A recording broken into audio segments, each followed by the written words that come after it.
रूस यूक्रेन युद्ध पर इजरायली सैन्य इतिहासकार ने बड़ा दावा कर दिया है। रूस यूक्रेन युद्ध को लेकर बताए गए हैं 4 बड़े ऑप्शन। रूस में पुतिन को सत्ता से उखाड़कर तख्ता पलट हो जाए, यह कहा है इतिहासकार ने।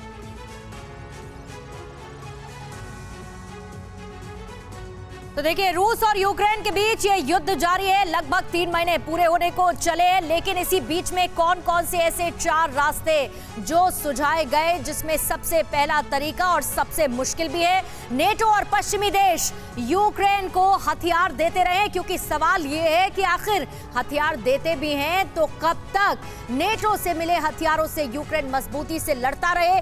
यही एक बड़ी वजह है कि अब तक यूक्रेन डटा हुआ है रूस के हमलों के सामने, और डोनबास से रूस भागने के लिए मजबूर हो जाए। ये एक पहला तरीका है।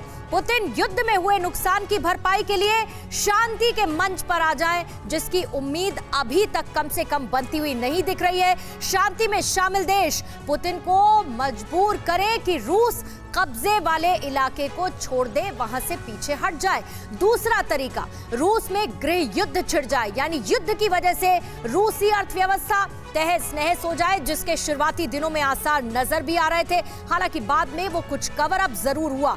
पूरे रूस में पुतिन की नीतियों के खिलाफ विरोध प्रदर्शन भी शुरू हो जाए, आम जनमानस विरोध में आ जाए पुतिन के। रूस में पुतिन को सत्ता से उखाड़ फेंक कर तख्ता पलट हो जाए, और इसे लेकर भी खबरें लगातार आ रही थी कि इसकी संभावना भी है। रूस की तबाही के लिए पुतिन को जिम्मेदार ठहराकर बातचीत के मंच पर लाया जाए कि अब बहुत हुआ, पुतिन आए और बात करें, युद्ध को खत्म करें। पुतिन के उत्तराधिकारी वो करें जो पुतिन अभी तक नहीं कर पाए हैं, यानी एक ऐसा फैसला जिससे युद्ध रुक पाए। रूस यूक्रेन में टोटल वॉर की घोषणा कर दे और नेटो देशों से यूक्रेन का संपर्क भी तोड़ दे। फिर भी यूक्रेन हार न माने और रूस के खिलाफ गुरिल्ला वॉर कई सालों तक लड़ता रहे। यह है तीसरा तरीका। चौथा तरीका, नेटो युद्ध में कूद जाए। नेटो जैसे जैसे ये युद्ध बढ़े, वैसे वैसे यूक्रेन की मदद को भी कई गुना बढ़ाता जाए, उसमें बढ़ोतरी करता जाए, और नेटो रूसी लड़ाकू विमानों को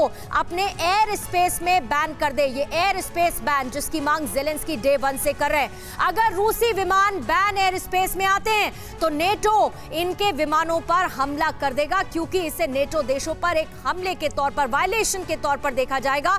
आखिर में नेटो देश यूक्रेन की सीमा में घुसकर रूसी विमानों पर हमला कर दे। ये एक चौथा तरीका है। नेटो इसमें डायरेक्टली इन्वॉल्व होगा। ये 4 रास्ते सुझाए जा रहे हैं। इजरायली सैन्य इतिहासकार मार्टिन वैन का ये एक बहुत बड़ा दावा निकलकर सामने आ रहा है। इन 4 रास्तों के बीच में रूस यूक्रेन युद्ध को लेकर सरदाना सर, क्या अभी की स्थिति आपको नजर आ रही है? हालांकि ये तमाम रास्ते बहुत ही हाइपोथेटिकल हैं, लेकिन इसमें क्या ऑन ग्राउंड एक रियलिटी के क्लोज कोई चीज होती देख रहे हैं इस युद्ध के बीच में? सर बिल्कुल भी नहीं। ये चारों काल्पनिक विकल्प दिए गए हैं कि ये ऑप्शंस हैं जो बिल्कुल भी पॉसिबल ही नहीं है। आप रशिया की जनता को देखें तो रशिया की जनता पुतिन के साथ है, उनकी रेटिंग बढ़ रही है वहाँ पर। और ये जो मीडिया में आ रहा है कि वेस्टर्न मीडिया में आ रहा है कि लोग उनके अगेंस्ट जा रहे हैं, तख्ता पलट हो जाएगा, ऐसा कुछ भी नहीं है। हमने कई मित्रों से बात की है जो रशिया में हैं, वो कहते हैं कि यहाँ पर उनके लिए एक स्पेशल ऑपरेशन है और वो पुतिन के बिल्कुल साथ है।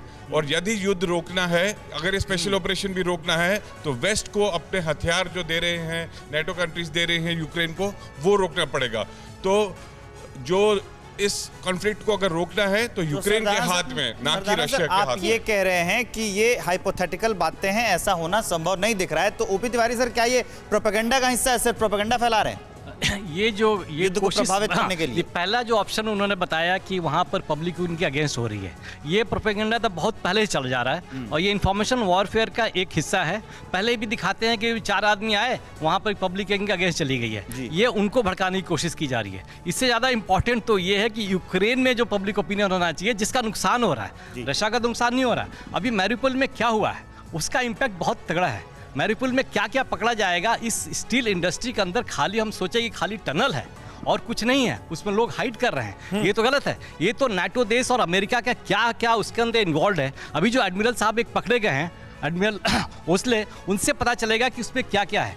Russia has been holding on, Russia ने मारियोपोल को घेर रखा था अच्छी तरीके से, खाली उस स्टील यानी इंडस्ट्री वेस्टर्न को। कंट्रीज की तरफ से ये जो कहा जा रहा है कि भाई देखिए इतने दिन हो गए रूस को कुछ हासिल नहीं हुआ, ऐसा नहीं है, इसके उलट है तस्वीर। उलट है। और आप ये कह रहे हैं। चार जो ऑप्शन उन्होंने ठीक दिए हैं, चारों ऑप्शन में ये हो कि नाटो को थोड़ा दूर होना पड़ेगा। मैं नाटो में एक बात और ऐड करना चाहूंगा, जी। जब ग्रुप छोटा होता है तो उसमें कोहेसिवनेस होती है, इकट्ठा होता है। जब 12 का नाटो ग्रुप बना था तो तगड़ा था, मजबूत था। अब 30, 35, 40, 50 हो जाएंगे, कोई फर्क नहीं पड़ेगा। पुतिन आएंगे बातचीत के लिए, शांति के लिए, टेबल पर आएंगे पुतिन, इसकी संभावना है क्या, हाँ या ना? पुतिन आएंगे अगर नाटो ने कर, पुतिन जरूर आएंगे, बिकॉज उनका एक जो एम है वो पूरा होता नजर आ रहा है। जो मारियोपोल से और क्रीमिया का लिंक और खेर्सोन जो वाटर सप्लाई है क्रीमिया के लिए, ये ठीक है। यानी यूक्रेन को 2 हिस्सों में बांटने की, 2 टुकड़े करने की जो नीति है, ये लगातार तमाम एक्सपर्ट्स कह रहे हैं कि उसी नीति को आगे बढ़ाते हुए, उसी पॉलिसी को आगे बढ़ाते हुए पुतिन ये जंग लड़ रहे हैं। कहीं ना कहीं उसमें दम नजर आता है। परवाह देश की, सोमवार से शुक्रवार रात 10 बजे TV9 भारतवर्ष पर।